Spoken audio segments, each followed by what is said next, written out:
Srikakulam MLA Gondu శంకర్ను కలిసిన కళింగ కోమటి అధ్యక్షులు.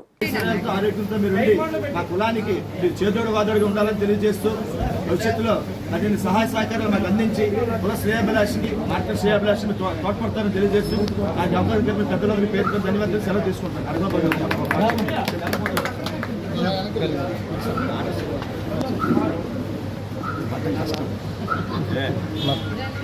ఈరోజు శ్రీకాకుళంలో ఒక చరిత్ర సృష్టించడం జరిగింది శంకరన్ ద్వారా.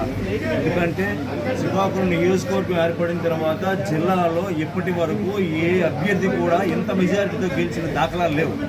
అలాంటిదే ఒక పంచాయతీ ప్రెసిడెంట్ నుంచి డైరెక్ట్గా ఒక ఎమ్మెల్యే స్థాయికి వచ్చి ఇంత మెజారిటీ సాధించడం అంటే శంకరన్ తాలూకా సర్వీసు, శంకరన్ తాలూకా ధైర్యం.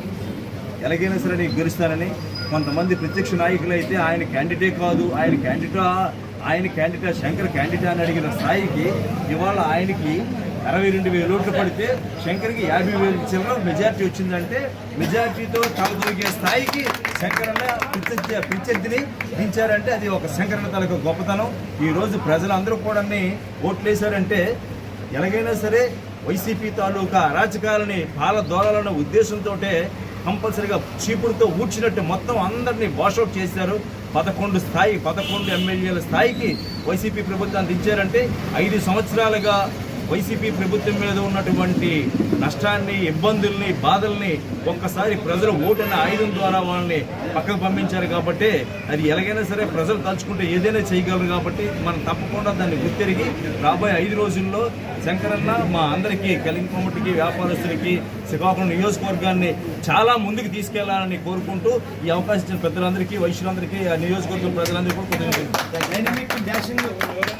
అంటే మా శంకర్ గారు కమిటీ ఉద్దేశం చెప్పిన మాట్లాడుతుంటే కోరుతున్నాను. అందరికీ నమస్కారం. మీరు ఇప్పుడే కాదు, ఎలక్షన్ ముందు కూడా నాకు ఆత్మీయ సమ్మేళనం అని చెప్పి ఆ రోజు గ్రాండ్ హోటల్ కూడా పిలిచి నన్ను ఆదరించారు. నిజంగా ఈరోజు ఇంత భారీ మెజారిటీ వచ్చిందంటే మీరు అందరూ నాతో ఉండబట్టే. ఎప్పుడు నేను మీకు ఎల్లవెల్లా ఉంటాను. అలాగే మార్కెట్లో ఉన్న సమస్యలపై కూడా నేను దృష్టి పెడతాను.